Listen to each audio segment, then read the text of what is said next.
Bueno, ahora sí.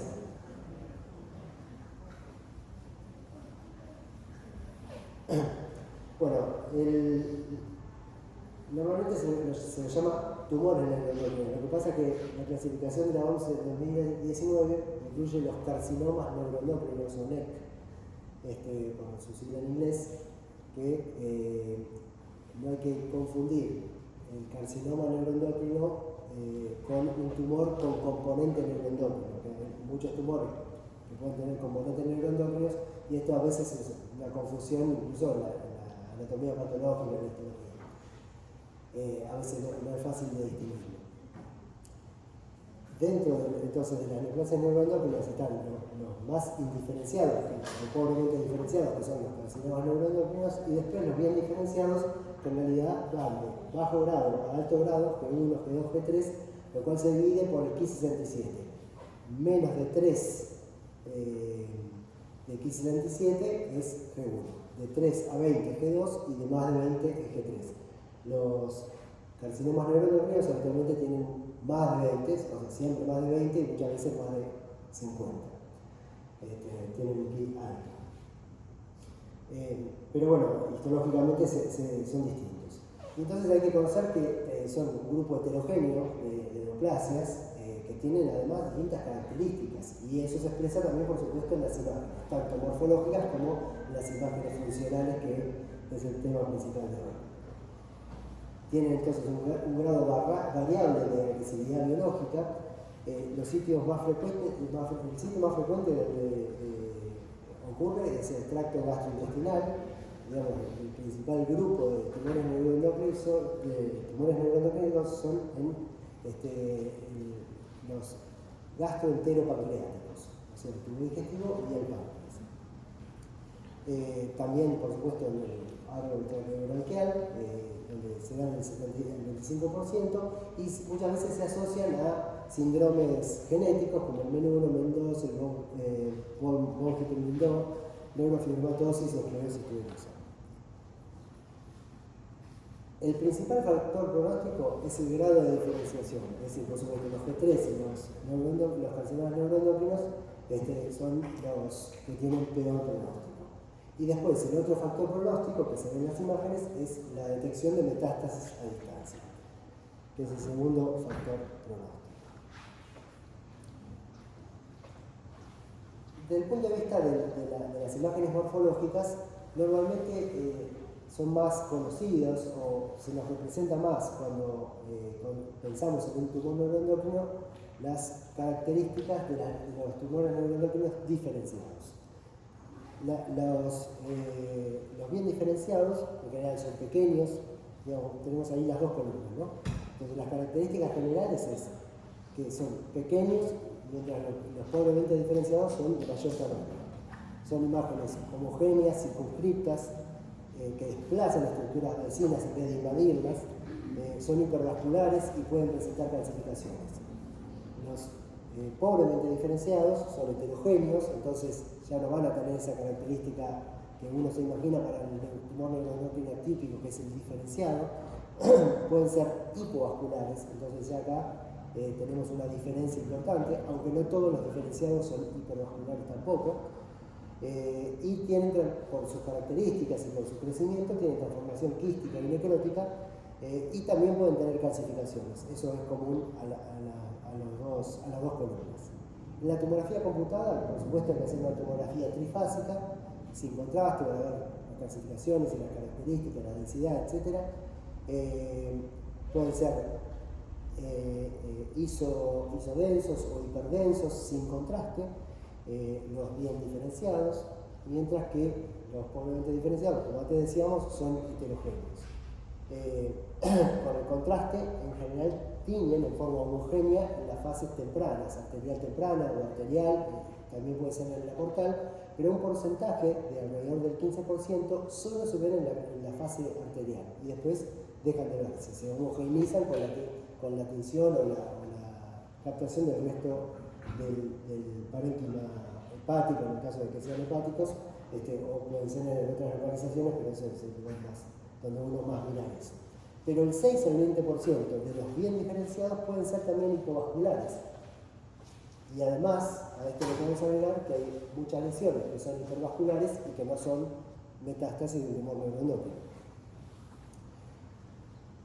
Y los pobremente diferenciados en la fase arterial pueden tener en anillo porque tenían necrosis o degeneración quística, pero digamos, no tienen las características de lo que antes mencionábamos. En resonancia magnética suelen ser los bien diferenciados isointensos o hipointensos ST1, hiperintensos ST2. En este aspecto son parecidos, lo que pasa es que los pobremente diferenciados son heterogéneos, como lo que antes mencionábamos. Ambos tienen restricción con las técnicas de difusión ADC. Bueno, unos obviamente persiste la tinción temprana con gadolinio, al igual que en tomografía computada, y el grupo también puede ser hipovascular y no tener esa tinción. Y la entero-RM, igual que la entero-TC, es útil para detectar los tumores en el tubo digestivo, particularmente en el delgado, en el yeyuno o en el ilio, que son buenas técnicas, haciéndolo con entero-TC, no con técnicas convencionales de tomografía computada, resonancia magnética, con contraste negativo y fase arterial. Y esto es complementario muchas veces con las técnicas funcionales que luego veremos. Entonces, las imágenes sirven, en este caso hablamos de las imágenes morfológicas para localización y caracterización. A veces, muchas veces en una imagen, sobre todo cuando son bien diferenciados, podemos mencionar y decir que tales lesiones son sospechosas de corresponder a un tumor neuroendocrino. Muchas veces en esa instancia inicial se detectan metástasis hepáticas o adenopatías mesentéricas, que son por sus características, con calcificaciones. Bueno, todo eso nos puede llevar, o algunas lesiones pancreáticas, que no son como los adenocarcinomas, sino que son como los diferenciados que tienen este tipo de tinción. Bueno, todo eso nos puede hacer pensar y sugerir en un informe de tomografía computada o de resonancia magnética que corresponde a un tumor neuroendocrino. No es tan fácil esto cuando se trata de los tumores pobremente diferenciados. El tamaño, dijimos algunos factores de riesgo, que uno era la diferenciación, otro era la presencia de metástasis y otro era el tamaño. Y el tamaño es un riesgo también para la presentación de metástasis. Y los del signo de malignidad que antes mencionaba. Dijimos que la principal localización de los tumores neuroendocrinos era en el tubo digestivo. El síndrome carcinoide suele presentarse cuando se expresa la metástasis, cuando tiene metástasis hepáticas.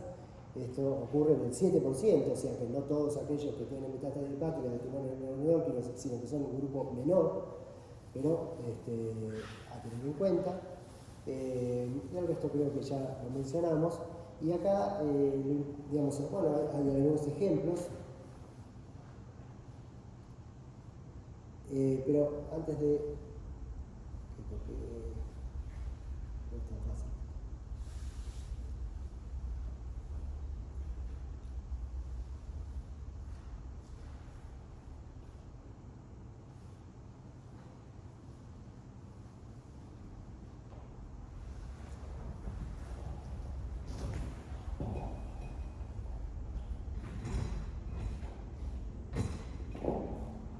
Me acerco.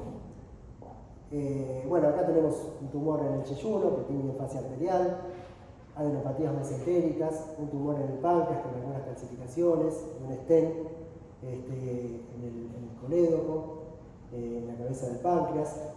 Esto es resonancia magnética con adenopatías mesentéricas. Lo mismo que esta tomografía con técnica de entero-TC con adenopatías mesentéricas. Esto que representa acá, esta es la imagen de una tomografía computada con adenopatías, similar a esta. Esta es una clasificación de las adenopatías mesentéricas en los tumores de intestino neuroendocrinos. Y es importante, entonces, cuando hacemos esto, el estudio en fase arterial, hacer una reconstrucción coronal pasando por el tronco, por la arteria mesentérica superior. Porque en base a eso, esta clasificación ayuda a los cirujanos a considerar si es quirúrgico o no. Cuanto más cerca, más proximales, menos posibilidades de cirugía, porque obviamente no pueden operar desde acá, sacar una adenopatía y cortar la arteria mesentérica superior, porque habría... esto es táctil, ¿no? Claro.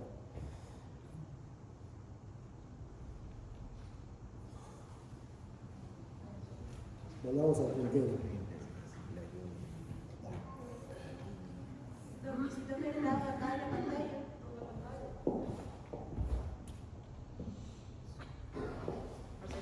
Vamos con eso entonces.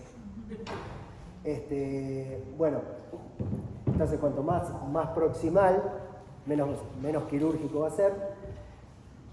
Uno es, en la clasificación, el que está cerca de las asas de yeyuno. 2, el que afecta las ramas distales de la arteria mesentérica, pero no el tronco.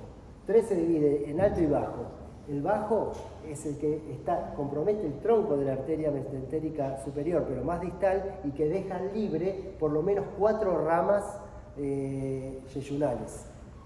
3 es el 3 alto, es el que deja libre 3 ramas yeyunales o menos, hasta una, porque después es el tronco, que es el 4. Entonces, es importante cuando uno tiene un tumor neuroendocrino y tiene adenopatías mesentéricas, hacer la reconstrucción en la fascia arterial y poner la clasificación.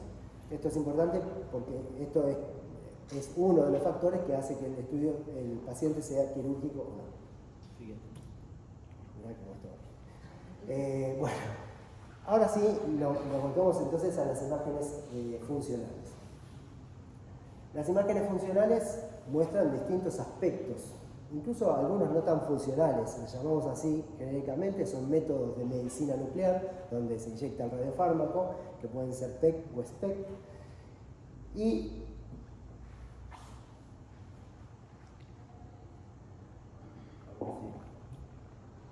bien. Por ejemplo, respecto entonces a lo que estamos hablando, uno puede ver radiofármacos que se fijan a los receptores de somatostatina.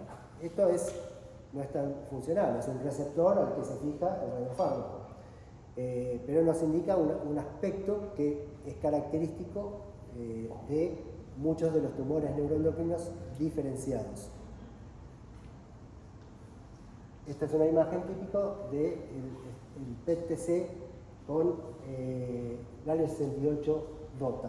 DOTA TATE, que es el que hacemos nosotros, pero puede ser DOTA a otras cosas. DOTA NOC, DOTA TOC, son similares, depende de lo que produzca el laboratorio, y en general se unen a los receptores de somatostatina 2, algunos 3, pero básicamente en cuanto a los resultados y el rédito diagnóstico de ambos métodos de PET es similar.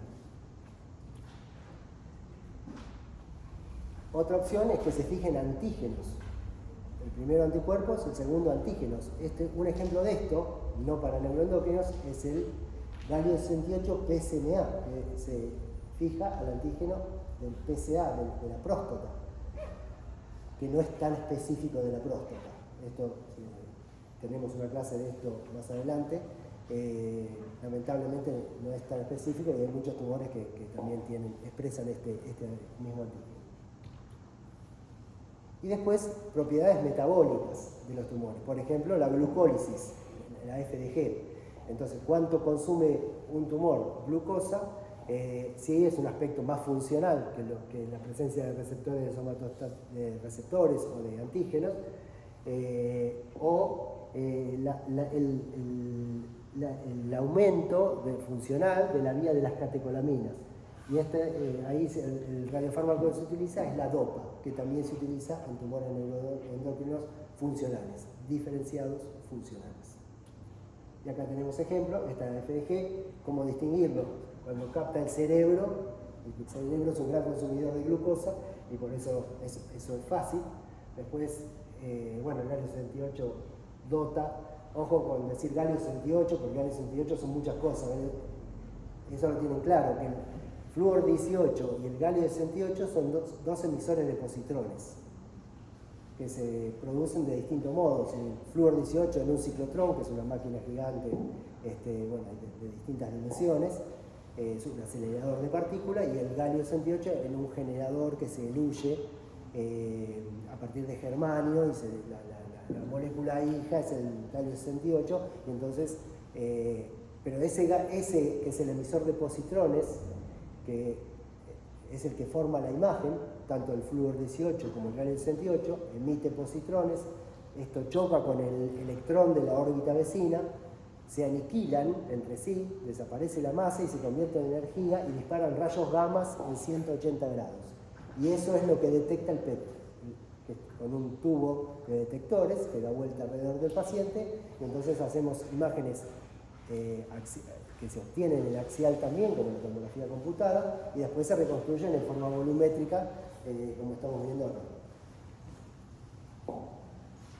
Y entonces, el galio 68 y el flúor 18 son lo mismo, emisores de positrones, y se unen a distintas cosas. Por ejemplo, el flúor 18 a la glucosa, o a la colina, que sirve para la próstata, o también hay flúor 18 dotatate también, y hay flúor 18 PSMA para próstata, y hay galio 68 PSMA. Es decir, el carrier es a donde se fija por la función metabólica o por que se fija a antígeno o a receptores varios, y el galio 68 es lo que genera la imagen, que es lo que nos permite verlo en el PET. Ahora, tenemos entonces por lo menos 3 radiofármacos hoy día que nosotros utilizamos acá en Argentina, que sirven para este grupo de neoplasias neuroendógenas. Mencionamos el galio 68 dota péptidos, dice, porque es lo que les decía, dota tate, dota toc, dota noc. Pero genéricamente podemos decirle galio dota. Lo que pasa es que se confunde con dopa, que suena parecido, pero F18 dopa, que es el que mira metabólicamente el aumento de la vida de las catecolaminas. Y después F18 FDG, lo que marca la glucólisis. Ahora vamos a entrar en el cuadro un poquito, pero ¿cuál es el elemento conceptualmente principal que se tiene que llevar de cuándo uso uno u otro? Lo que hablábamos al comienzo, que es el grado de diferenciación. Ese es el aspecto que nos guía para qué usar. Si nos viene un tumor, un carcinoma neuroendocrino, lo que va es FDG. De ese lado está la glucólisis, son consumidores de glucosa. Se parecen a los tumores agresivos. Cualquier tumor agresivo en general consume FDG. Y del otro lado están los más diferenciados, que expresan receptores de somatostatina, y entonces el galio 68 dota, o que son funcionales y tienen aumentada la vida de las catecolaminas, y tienen síndromes carcinoides, por ejemplo, etc. Y entonces es útil la flúor 18 dopa. Ahora, entonces, tenemos dos que sirven para los diferenciados. ¿Cuáles son los diferenciados que antes decíamos? G1, G2 básicamente, y algunos G3 también, porque si bien son más indiferenciados que los G1 tienen más índice de proliferación, como indica el 1527, ahora vamos a hablar del concepto que tiene que ver con heterogeneidad tumoral. Y en función de estos aspectos se pueden decidir unos u otros tratamientos.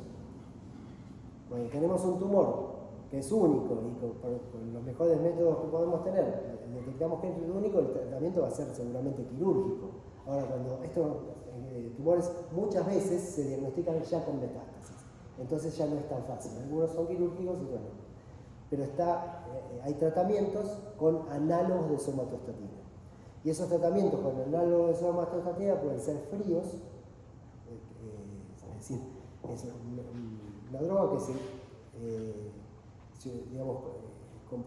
compromete estos tumores en el mismo lugar donde el PET marca la presencia de receptores de somatostatina, como citostáticos, y hay otros que son calientes, que después podemos mencionar, ya oyeron hablar de teragnosis, que es un concepto muy importante y muy interesante, y que cada vez va a tener más presencia como parte de, o que nuestra especialidad va a ser parte de eso, que es marcar lo mismo que el PET, por ejemplo, para evaluar receptores de somatostatina, el PET es diagnóstico, pero se le pone una molécula que irradia, moléculas alfa o beta, que irradian muy escasos milímetros el tejido, entonces se fijan ahí y es un misil que irradia el lugar donde captó el PET y lesiona el tumor. Entonces, eso es la diagnóstico. Entonces, en base a la detección de estos métodos funcionales, se pueden ir tomando decisiones. Y a veces, bueno, son pacientes muy complejos y que además con enfermedades que se cronifican. Y por eso hay mucho trabajo de equipo multidisciplinario para tomar las decisiones adecuadas que deben ser discutidas. Ahora, entonces dijimos, lo más importante, diferenciación. Ahora, bueno, esto se da desde el punto de vista morfológico en algunos tumores que se localizan y que tienen ciertas características, son más diferenciados, son más funcionales y en función de eso se armó el cuadro. Pero si después tenemos una biopsia y dice, esto es un G1, y bueno, todo lo que se va a hacer a partir de ese momento, si es verdad que es solo un G1 o un G2, va a ser seguramente galio 68 DOTA o DOPA. Y si es un G3 o un carcinoma neuroendocrino, todo lo que se va a hacer a partir de ese momento va a ser FDG. ¿Ah? Entonces, el intestino alto, que es hasta el ángulo de Trex, todos esos tumores, la primera indicación es el ganglio 68 DOTA, los tumores de esa parte del tubo digestivo. El tubo digestivo medio, que es desde ahí hasta el transverso, los 2/3 proximales del transverso, incluyendo colon ascendente, yeyuno, ilion, páncreas. Número 1, también galio 68 DOTA. Y en los menos diferenciados va a ser FDG. En los insulinomas, en el páncreas, también galio 68 DOTA, pero tiene un asterisco porque hay un radiofármaco que es el Exedin 4, galio 68 DOTA, Exedin 4, que también se une a receptores, pero de glucagón, que es muy específico de ese tumor, en las células beta del páncreas, que está muy presentes en los insulinomas. Y eso tiene un 100% de sensibilidad, pero todavía no contamos en nuestro medio, digamos, en el laboratorio que hace radiofármacos, todavía no contamos con esto. Porque claro, cada vez es un grupo menor de tumores que lo utilizarían y bueno, nosotros siempre apostamos a que esto sea lo más diverso posible, que contemos con esos radiofármacos. Pero bueno, es una inversión y en nuestro país económicamente a veces no acompaña. Digo, del laboratorio de inversión en ese caso. Y además son estudios en general cada vez más costosos, porque esa inversión después también tiene más. En el cáncer medular de tiroides, ¿cuál es el número 1? Si tiene niveles altos de calcitonina, F18 DOPA, aumento del metabolismo de las catecolaminas, de la vía de las catecolaminas. Y si tiene altos niveles del CEA, la FDG. Del intestino bajo, o sea, desde el transverso para abajo, dice que principalmente el 1 es FDG. ¿Pero esto por qué? Porque en ese lugar suelen ser más indiferenciados. Uno de los más comunes es el de recto, que no es tan frecuente, pero dentro de los que se expresan del intestino bajo, y en general son G3 o carcinomas neuroendocrinos. Entonces, y suelen ser biológicamente más agresivos. Por eso, ahora, de nuevo, si la biopsia dice G2 o G1, no es FDG. Los feocromocitomas y paragangliomas, principalmente por su función, DOPA.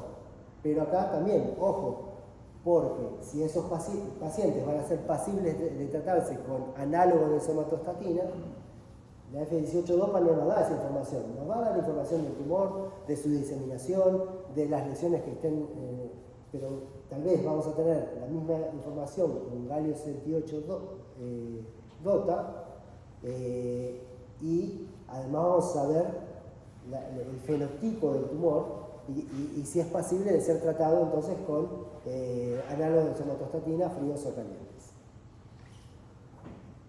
Y los de origen desconocido, bueno, depende un poco de todo esto que decíamos. Ahora, entonces, lo ordenamos de otro modo. ¿Cuándo es útil F18 dopa? Bien, es para estos tumores que decíamos, para diagnóstico, estadificación, seguimiento, respuesta, tratamiento, progresión. O sea, una vez que ubicamos un radiofármaco como el más indicado, todo el seguimiento de lo que pase con ese paciente en general se lo va a volver a utilizar cuando sea necesario. Si es necesario, este método funciona. Dijimos cromocitoma, paraganglioma, neuroblastoma, intestino medio o aquellos tumores neuroendocrinos que sean negativos al 10%, que son negativos, que no sobreexpresan receptores de tomatostatina, y en ese caso también nos puede servir esta otra alternativa. Cuando necesitamos ver la extensión o caracterizar una lesión. Y en el cáncer de tiroides con calcitonina elevada. Acá tenemos un ejemplo de un paciente que fue inicialmente operado con una brida, con una obstrucción intestinal. 4 años después comienza con diarrea, ictericia, rash cutáneo con un síndrome carcinoide. Y bueno, se ve acá un ganglio mesentérico, esto es una resonancia magnética, y un nódulo hepático, ahí el nódulo derecho, que tiene el centro es hiperintenso, el T2 y el hiperintenso del T1, como si tuviera un área de necrosis. Sin embargo, bueno, se pensó por las características del tumor, como un síndrome carcinoide. Además, en ese momento no había galio 68 DOTA y se le hizo F18 DOPA. Y bueno, además de esa lesión hepática que es marcadamente hipercaptante, decimos hipermetabólico en los que son metabólicos. En este caso sería metabólico también. Podemos decir hipercaptante o hipermetabólico. FDG, hipermetabólico. Pero cuando es receptores de somatostatina es hipercaptante, no es un metabolismo. O PSMA también es hipercaptante. Son detalles, pero para hablar con propiedad, ya que somos, digamos, especialistas en esto. Y bueno, se ven muchas más lesiones hepáticas, más adenopatías mesentéricas que están ahí presentes. Bueno, fue útil y pudo evaluarse la extensión. En el riñón derecho, la imagen que se ve. Esto ¿Sí? es eliminación renal. Okay. Ese es el hilio renal. Se ve que está eliminando en forma de pareja. El problema es este que no está eliminando. O por ahí tiene un quiste ahí para piel.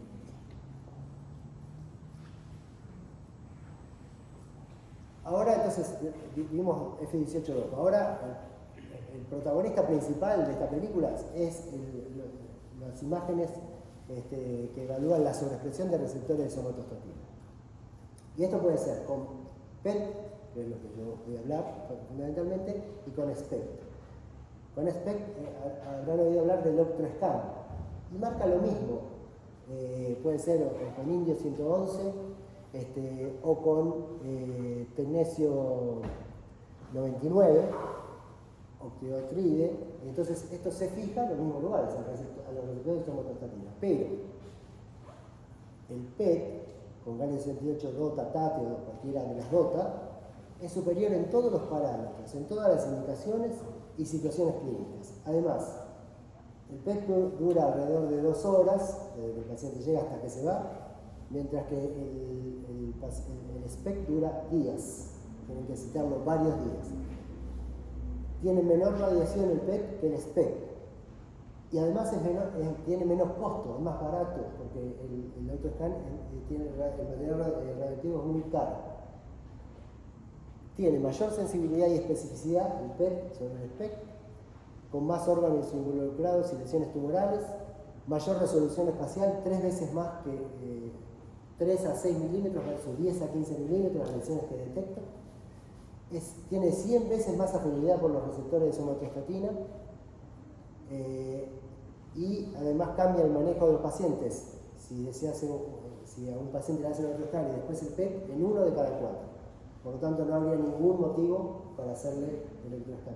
Ninguno, ni económico, El único, que lo que dice ahí abajo es no tener disponibilidad. Entonces, bueno, si queremos una imagen funcional y eso nos permite evaluar que un paciente puede ser tratado con análogo de somatostatina, entonces es útil, pero porque no contamos con PET, cosa que hoy día es cada vez más extendida. Entonces, de este radiofármaco, de las indicaciones de galio 68 DOTA para los tumores neuroendocrinos, podemos dividirla en 3 situaciones clínicas principales. Una es antes del diagnóstico, es decir, acá está la sospecha de que tenemos un tumor neuroendocrino, pero todavía no está el diagnóstico. Y esto puede ser parte del diagnóstico. Ya sea porque tenga incremento de biomarcadores de tumores neuroendocrinos como la cromogranina, en screening de síndromes genéticos que dijimos donde esto aparece, y en una confirmación de una lesión sospechosa por imágenes, de aquellos que en general van a ser diferenciados, porque son las más características. Entonces decimos, bueno, esto puede ser un tumor neuroendocrino, y se completa para caracterizar con un PET-TC con galio 68 DOTA. Al diagnóstico, es decir, acá ya tenemos información, ya sabemos además que es un G1, G2 o eventualmente un G3, y entonces se usa para estadificación, para detección del primario oculto, que muchas veces en ese primer estudio de imágenes no se detecta, sobre todo si es intestinal. Se puede hacer un estudio, dijimos, entero-TC, entero-resonancia, que a veces puede detectarlo si está bien hecho, pero es superior el PET en esto. Además, es posible hacer PET-TC con técnica de entero-TC. Para detección de tumores sincrónicos, muchas veces en el intestino hay varios tumores, en general son próximos entre sí, pueden ser de distintas características, polipoides, planos, tienen habitualmente fase arterial. En eso la TC tiene que ser buena, lo mejor posible. Y además caracterización fenotípica, es decir, si tiene o no receptores de somatostatina. Y después del tratamiento, el tercer grupo, que es evaluar la respuesta, o sea, se le hace análogo de somatostatina, evaluar o eventualmente si está estable. La identificación de nuevas lesiones cuando se considera cirugía curativa, es decir, el paciente está estable, se considera, no sé, tiene pocas lesiones hepáticas, una lesión intestinal, entonces se opera el hígado, el intestino, y alguna neuropatía distal dentro de la clasificación que habíamos visto. Y entonces hay que hacer el PET para detectar que no haya lesiones en otra localización. Esa es una gran indicación del PET muchas veces, por ser corporal total, por ser funcional y por detectar cosas que la tomografía y la resonancia a veces no le es tan fácil ver. Para la detección de progresión o recurrencia, o para la selección de tratamiento de radionucleidos, que es lo que habíamos hablado de teragnosis.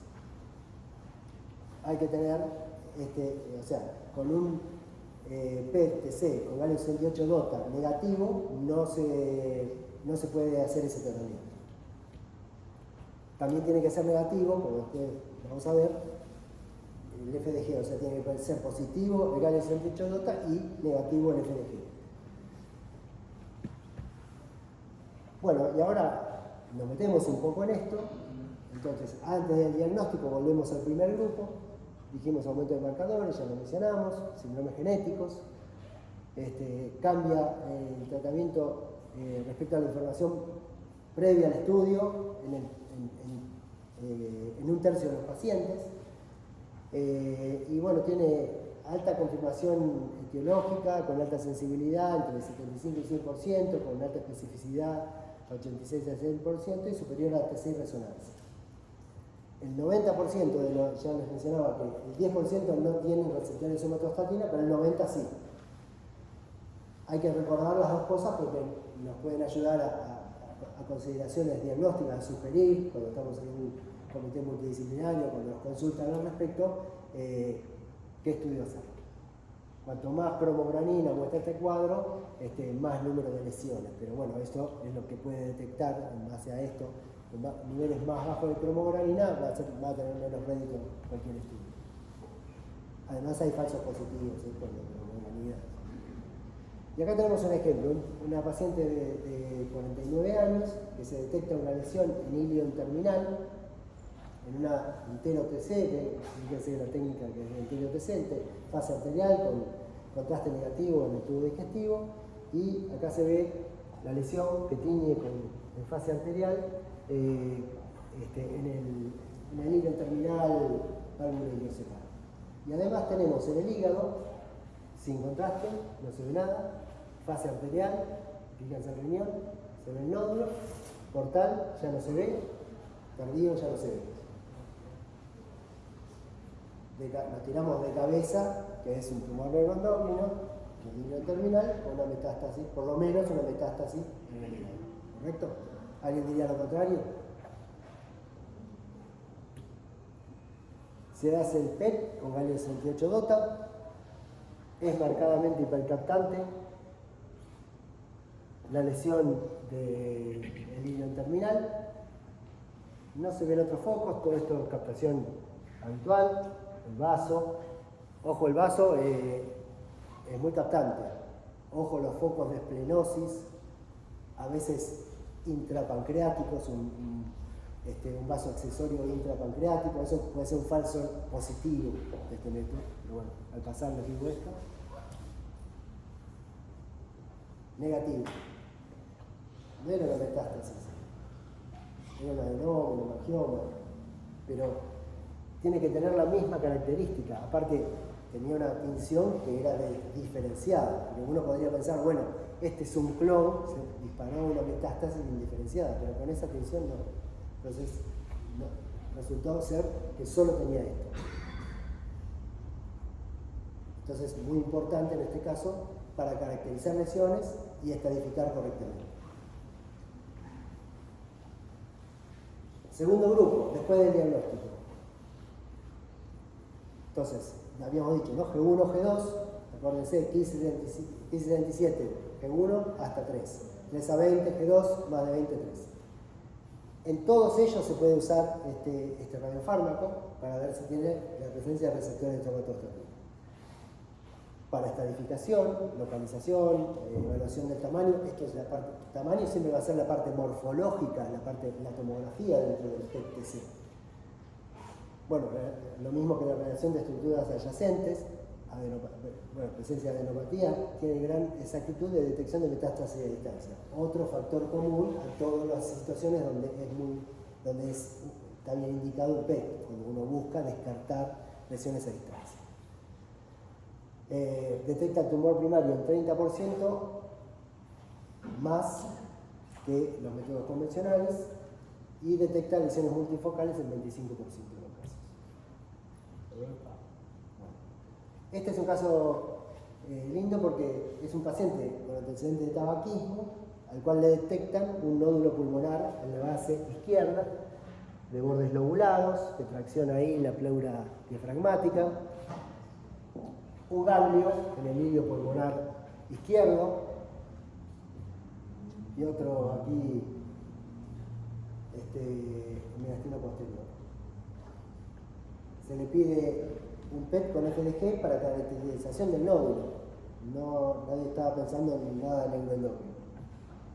PET con FDG, nódulo marcadamente hipermetabólico, 15 DSV, múltiples lesiones hepáticas muy hipermetabólicas en ambos lóbulos y adenopatías en el mediastino posterior y en el ilio pulmonar bien hipermetabólicas. Siguiente paso. Bueno, a ver, seguramente debe ser un adenocarcinoma o hay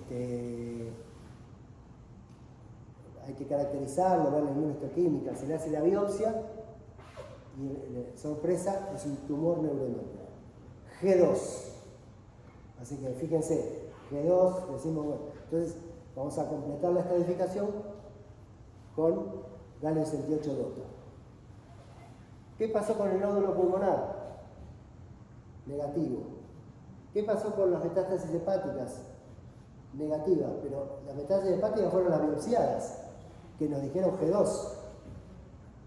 ¿Y qué más nos muestra? Muy positivo, hueso, múltiples lesiones óseas en húmero derecho, costilla, C6, D6, L5, S1, acetábulos de ambos lados, en la sínfisis, en el occipital, Bueno, y además, o sea, lesiones óseas, pero también el hilio que antes captaba, FDG, la adenopatía, capta también acá. Y la del mediastino posterior, poco. Entonces, ¿qué tenemos acá? Este es un tumor que representa la heterogeneidad tumoral por excelencia. Entonces, este es un caso difícil de resolver, de para dónde se va. Como vamos a ver luego, la FDG, que capta FDG, le marca el pronóstico, el mal pronóstico. Y a su vez, que capte con value 68 DOTA, da la posibilidad de hacer un tratamiento con análogo de somatostatina. Ahora, en este caso sabemos que hay mismatch, hay lesiones que no captan en lo más mínimo con receptores que no tienen, no sobreexpresan receptores de somatostatina, entonces en el pulmón y en el hígado no va a actuar eso. Por lo tanto, no es una opción. Entonces, este paciente va a ir más para quimioterapia que para análogo de somatostatina. O tal vez combinado, pero bueno, son casos difíciles y es difícil tomar decisiones con estos pacientes. Doc, Sí. lo de la estratificación grado 1, grado 2, grado 3, me lo da solamente la biopsia. Sí. O sea que con la clínica del paciente, con la realización de los estudios, la tomografía, la resonancia, el PET, o sea, yo puedo solamente decir que estoy ante probablemente un tumor neuroendocrino sin colocar la estratificación grado 1, grado 2. Exactamente, pero si vos tuvieras un estudio como este, pero FDG negativo y positivo con sobrepresión de receptores de somatostatina, podría decir, consideramos que se trata de un tumor diferenciado. No sabés si es G1 o G2, pero sí que es un tumor diferenciado. Digamos, hay cosas que sí podés saber en forma no invasiva. Y ya con eso podrían tratarlo con análogo de somatostatina, en caso de no ser quirúrgico. Entonces hay cosas que en base a esta información se pueden tomar conductas terapéuticas. El tercer grupo, que es después del tratamiento.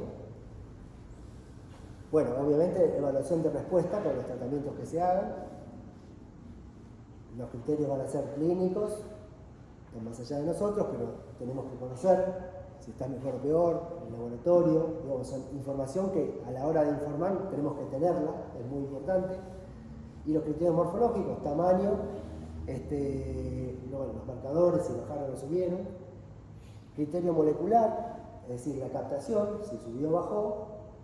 Y el volumen funcional, conocen lo que es el MTB, MTV o TLG, son formas de medir el volumen funcional de una lesión en PET.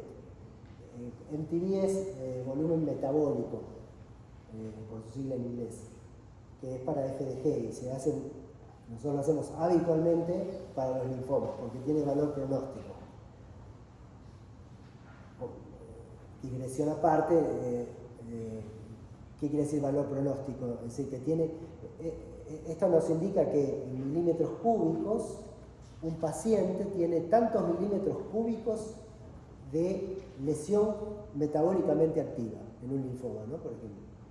Es una información, así como está el RECIST y se hace la suma de los diámetros de las lesiones target. Bueno, acá es como un criterio semejante funcional. En este caso sería funcional porque es la suma de lesiones que marcan receptores de somatostatina, no es con volumen metabólico, sino volumen funcional. El problema con estos parámetros que están en desarrollo, que son en definitiva parámetros radiómicos, saben lo que es la radiómica, es lo que también cada vez va a estar más presente en imágenes, que son los datos, la data que nos da la imagen más allá de la imagen. En este caso es este volumen, es un dato de cantidad de milímetros cúbicos funcional. Ahora, no necesariamente es un dato de imagen, y además ahí se le pone un umbral. ¿A partir de cuándo lo cuento? Y a partir de un USB de 4 o del 41%, bueno, estoy diciendo cosas concretas que se hacen y se discuten. ¿Y cuál es el valor de corte para los linfomas? 200 milímetros cúbicos, 200 menos tiene buen pronóstico, bueno, no, 205, ese ya tiene mal pronóstico, bueno, ese punto es el que es difícil.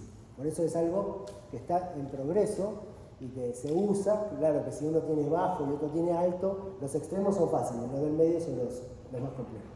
Y hay otros parámetros. Bueno, volvemos a esto. Entonces, volumen funcional. Bueno, si hay recurrencia, que el PET de estos tumores diferenciados tiene alta tasa de detección, evaluación prequirúrgica. Los predictores de recurrencia son la presencia de adenopatías y el TIL67, antes mencionábamos. Y después, bueno, para la teragnosis, que ya lo mencionamos, que tiene que ser DOTA positivo y FDG negativo. Si es FDG positivo, no es candidato a ese tratamiento, que además es muy costoso. Y hay hasta disputas judiciales para que le autoricen a un paciente, para que el prepago, la obra social, se lo cubra. Este es un paciente, bueno, con claramente una masa en la cabeza del páncreas que tiñe intensamente en la fase arterial. Ahí están las reconstrucciones vasculares, el compromiso de la hepática común. Bueno, a este paciente lo operan, le hacen una DPC, una pancreatectomía, y tiempo después, en controles, aparecen estas pequeñas imágenes en esta resonancia magnética que tiñen en fase arterial, no sé si alcanzan a verlas, pequeñas pero que se veían bien en fase arterial. También se ven en T2 como hiperintensas, muchas de estas lesiones.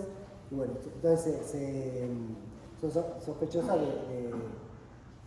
perdón, ese era un tumor neuroendocrino G1, y aparecen estas imágenes. Entonces se le pide el PET para caracterizarlas. En este caso, recuerden que estamos después del tratamiento, este paciente ya lo operaron, ya aparecen lesiones, y bueno, para ver si hay progresión. Y efectivamente se detecta progresión en el hígado, con múltiples lesiones, y con adenopatías mesentéricas que antes no se veían. Y para ir cerrando, ¿cuál es el rol de la FDG? Esto sí es metabolismo, evalúa la glucólisis del tumor. Por un lado se utiliza entonces en los tumores neuroendocrinos de alto grado, pero ahora le agregamos, porque vimos un G2 que tenía FDG positivo, entonces le agregamos heterogeneidad tumoral. Y además, ojo con esto, porque las biopsias muchas veces se detecta un paciente que tiene metástasis hepática, se sospecha que es un neuroendocrino, o la biopsia muestra que es un neuroendocrino, G, lo que sea. Ese es 1 o 2 cilindros que sacaron del hígado, de la lesión hepática. Y fíjense lo que pasó con el paciente que vimos antes, que puede tener muchas otras lesiones en otras localizaciones o mismo en el hígado que sean distintas, con otro G. Entonces, la imagen ahí puede ayudarnos a orientar en forma no invasiva estas características. Eso sería ya no para metástasis, sino para otros primarios. No, porque vimos acá un neuroendocrino que tenía metástasis, unos con sobreexpresión de receptores de somatostatina y otros negativos a la DOTA, a la Claria 68 DOTA, y eran positivos a FDG. Estamos hablando ahora de FDG. Y ese paciente tiene peor pronóstico. Y entonces, ¿qué tiene? Tiene áreas más diferenciadas y otras más indiferenciadas.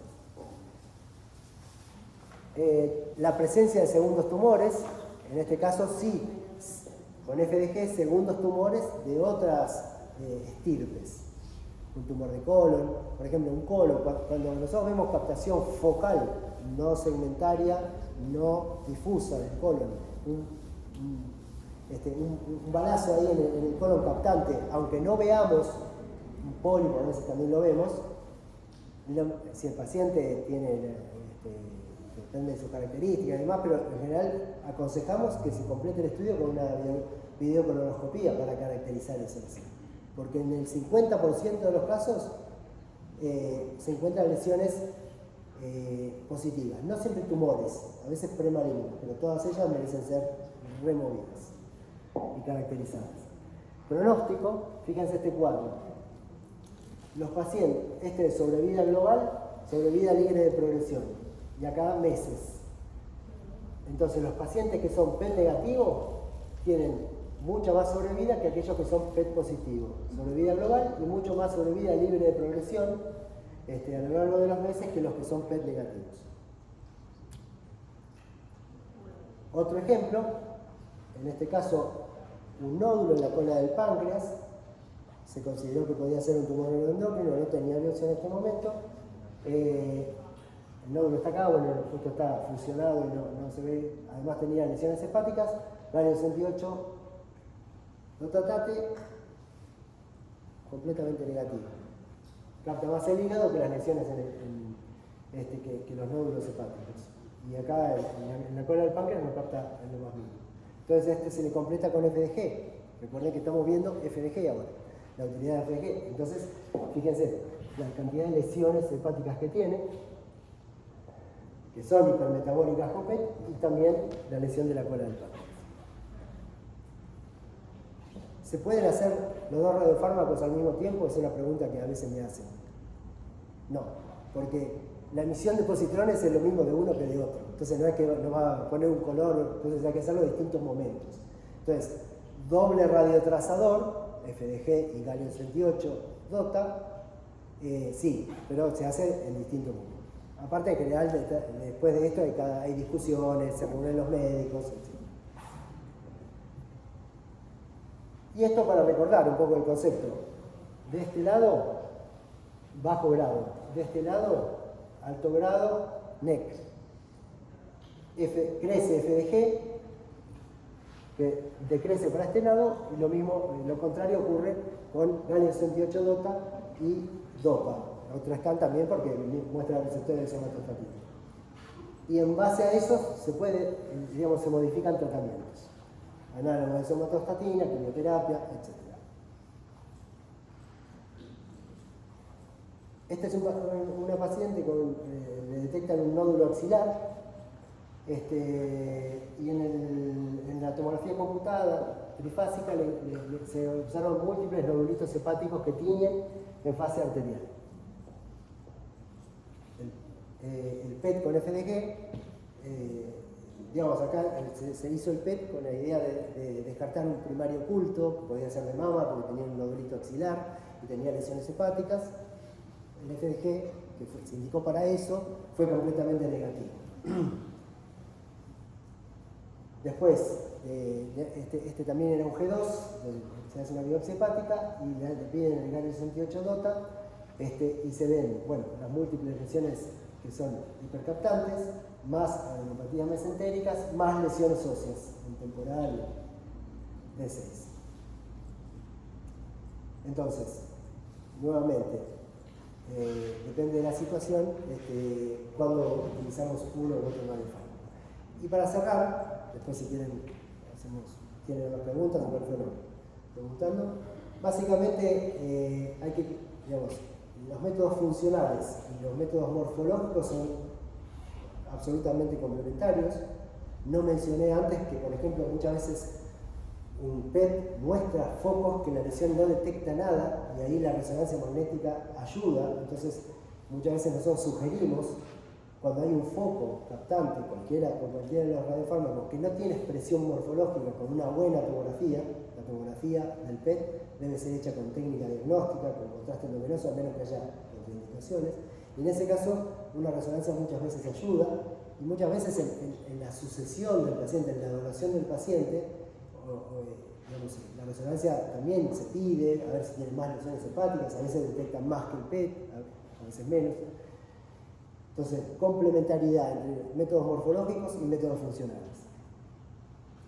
El PET es el mejor método para evaluar la extensión prequirúrgica. El galio 68 DOTA es la primera indicación en los G1, G2 y eventualmente en algunos G3. Aún en aquellos como el intestino medio, donde en el cuadro decía que primero era el F18 DOPA, pero si también tiene receptores de somatostatina, va a ser más importante la información que obtengamos con esto, porque lo vamos a estadificar, caracterizar, detectar el primario, lo que sea, y además vamos a ver si tiene o no receptores de somatostatina para eventuales tratamientos. Bueno, la DOPA en tumores funcionantes, intestino medio, medular tiroides, sí, la DOPA, cuando tiene la citonina alta. En aquellos tumores diferenciados con receptores de somatostatina negativos. Y el PET con FDG para evaluar heterogeneidad tumoral, para selección de pacientes para tratamiento de telannosis, o para evaluar el pronóstico en aquellos que captan, digamos, el pronóstico es peor. Y bueno, después el trabajo de multidisciplinario, que realmente es algo que se hace en estos pacientes. Yo participo en uno que se llama Argentum, que es un grupo argentino de tumores que participa gente de todo el país, que se hace habitualmente una vez por mes y donde se discuten estos pacientes, que no es un grupo muy numeroso de pacientes, pero muy presente porque son pacientes crónicos y entonces hay que evaluar continuamente qué hacer. Y con eso termino.